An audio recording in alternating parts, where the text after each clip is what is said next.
अस्सलामुअलैकुम students, welcome to chemistry सीखो। Organic chemistry की ये 17वीं वीडियो है। इस वीडियो में हम लोग डिस्कस करने जा रहे हैं नॉमेनक्लेचर एमाइंस फंक्शनल ग्रुप का। एमाइंस फंक्शनल ग्रुप के ऊपर चैप्टर हमको क्लास 12th में मिलता है, तो आप पहले से अगर नॉमेनक्लेचर को जाने रहेंगे तो बहुत आसान हो जाएगा आपके लिए। तो इस वीडियो में हम लोग डिस्कशन करेंगे कि कैसे हम इनका नॉमेनक्लेचर करते हैं, क्योंकि आपको पता होगा शायद कि एमाइंस जो होती हैं वो 3 टाइप्स की होती हैं। ठीक है, एक 1 डिग्री अमाइन, एक 2 डिग्री अमाइन या फिर एक 3 डिग्री अमाइंस, यानी कि प्राइमरी अमीन, सेकेंडरी अमीन और टर्शियरी अमीन। तो इस वीडियो में हम लोग शॉर्ट में तीनों को समझने की कोशिश करेंगे ताकि आपको तो इस वीडियो में हम लोग शॉर्ट में तीनों अमाइंस को समझने की कोशिश करेंगे। तो वीडियो को एंड तक देखिएगा ताकि आपको सारी बातें समझ में आ सके। तो चलिए हम लोग शुरू करते हैं। तो अमाइंस के बारे में अगर बात की जाए तो अमाइंस जो होता है ये भी एक हमारा कैसा है, ये एक नॉन टर्मिनल फंक्शनल ग्रुप है। ठीक है, ये कैसा फंक्शनल ग्रुप है? नॉन टर्मिनल फंक्शनल ग्रुप होता है। ठीक, ये टर्मिनल पर नहीं होता, ये बीच में कहीं आ सकता है, किनारे भी आ सकता है। और इसके लिए जो हम लोग सफिक्स इस्तेमाल करते हैं वो सफिक्स ही इसका नाम ही इसका सफिक्स हो जाता है, यानी अमीन या अमाइन पढ़िए या अमीन पढ़िए।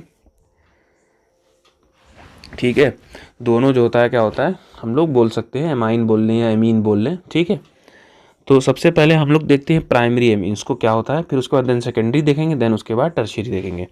तो देखिए, अगर हमारे पास NH2 है कुछ इस तरह का, नाइट्रोजन के हमारे पास 3 वैलेंसी होती है, जिसको हम जैसे अमोनिया में नाइट्रोजन की 3 वैलेंसी, तो इसमें से एक हाइड्रोजन को आप हटा दिए, सिर्फ NH2 बचेगा, तो ये हो जाता है हमारा क्या, प्राइमरी अमीन। अगर आप 2 हाइड्रोजन हटा दीजिए तो आपके पास बचेगा क्या, NH, तो ये हो जाता है हमारा सेकेंडरी अमीन। और अगर आप तीनों हाइड्रोजन हटा दिए तो हमारे पास क्या बचता है, सिर्फ N बचता है, तो इसको हम लोग बोलते हैं टर्शियरी अमाइंस। ठीक है, तो प्राइमरी अमीन्स में या 1 डिग्री अमीन्स में हमको क्या देखने को मिलेगा, NH2। सिर्फ हमको क्या देखने को मिलेगा, NH2 देखने को मिलेगा। तो इस जैसे एग्जांपल के लिए हमारे पास आया CH3NH2, या फिर हमारे पास आ गया CH3CH2NH2। ठीक है, या हमारे पास आ गया CH3CH2CH2NH2 इस तरह का, या फिर हमारे पास आया CH3CH3NH2, ऐसे भी हो सकता है। तो इनको पहले देखते हैं, ये हमारे प्राइमरी अमीन्स हैं। तो जैसे एग्जांपल के लिए हमने ये लिया पहला वाला, तो इसमें सिर्फ एक कार्बन है, इसलिए हम यहाँ पे सिंपली क्या लिखेंगे, मेथ। ठीक है, एक कार्बन होने की वजह से हम इसको क्या लिखेंगे, मेथ। सिंगल बॉन्डेड है, एक ही कार्बन है तो, और आगे क्या जुड़ जाएगा, मिथेनामाइन हो जाएगा। ठीक है, सिंपली इसका नाम हम जनरली बोले तो हम इसका नाम एल्केनामाइन के टर्म्स में लिखते हैं। ठीक है, तो ये हमारे पास क्या हो जाएगा, ये हमारे पास हो जाएगा इथेनामाइन। इसी तरह ये वाला हो जाएगा हमारे पास प्रोपेनामाइन। ठीक है, इसमें क्या होगा, इसमें हमको नंबरिंग करनी पड़ेगी, तो हम यहाँ 1 2 3 करेंगे, तो इसको हम लोग क्या बोलेंगे, इसको हम लोग बोलेंगे प्रोपेन 2 एमाइन। ठीक है, या फिर सपोज करिए हमारे पास ऐसे लंबी चौड़ी चेन है, इधर NH2 लगा हुआ है। ठीक, तो यहाँ एक कार्बन, यहाँ एक कार्बन, यहाँ एक कार्बन, तो यहाँ पर हम नंबरिंग करेंगे तो 4 हो जाएगा, तो इसको हम लोग क्या बोल देंगे, ब्यूटेनामाइन। ठीक है, इस तरह से हम लोग लिखते हुए चलते हैं प्राइमरी अमीन्स के केस में। यही अगर हमारे पास सेकेंडरी अमीन आता है तो इसमें थोड़ा सा चेंज हमको देखने को मिलता है। सेकेंडरी अमीन में होता क्या है, सेकेंडरी अमीन में हमारे पास NH होता है खाली, यानी कि हमको 2 वैलेंसी खुली हुई मिलेगी नाइट्रोजन की। ठीक है, तो चलिए देखते हैं। जैसे एग्जांपल के लिए हमारे पास आया CH3NH CH3 इस तरह का आ गया। ठीक है, या फिर हमारे पास मान लीजिए आता है CH3CH2NH CH3, ये आ गया। इसका क्या नाम हो सकता है, अच्छा हम इसको बॉन्ड लाइन में भी लिख सकते हैं, कोई ऐसे करके भी लिखा जाता है इसको। ठीक है, और इसको हम ऐसे भी लिख सकते हैं। ठीक है, तो आपके ऊपर है, आप बॉन्ड लाइन में लिखें या जैसे भी लिखें, नाम वही रहेगा। तो ये केस आ गया, तब क्या करेंगे, अब ऐसे केस में ध्यान देना है कि एक तरफ हमको ध्यान देना होगा, जिधर बड़ा है उसको बाद में लिखना होगा। ठीक है, जैसे अभी इस केस में हमको दोनों तरफ बराबर CH3 है ना, इधर भी CH3 इधर भी CH3, तो इधर हम किसी को भी पहले लिख सकते हैं, किसी को भी बाद में। पहले लिखने से क्या लिखना होगा, जैसे ये इसको हम छोटा मान लें तो इसको मिथाइल लिखते हैं हम लोग। ठीक, लेकिन ध्यान देना होगा इस बार हम क्या लिखेंगे, N मिथाइल। ये क्या रिप्रेजेंट कर रहा है कि नाइट्रोजन से मिथाइल लगा हुआ है। ठीक, अब ये पूरा किससे लगा, ये पूरा हमारे पास लगा हुआ है मिथेनामाइन से। ये हमारे पास किससे लगा हुआ है, मिथेनामाइन से। ठीक, इसको हम क्या बोलेंगे, N मिथाइल मिथेनामाइन।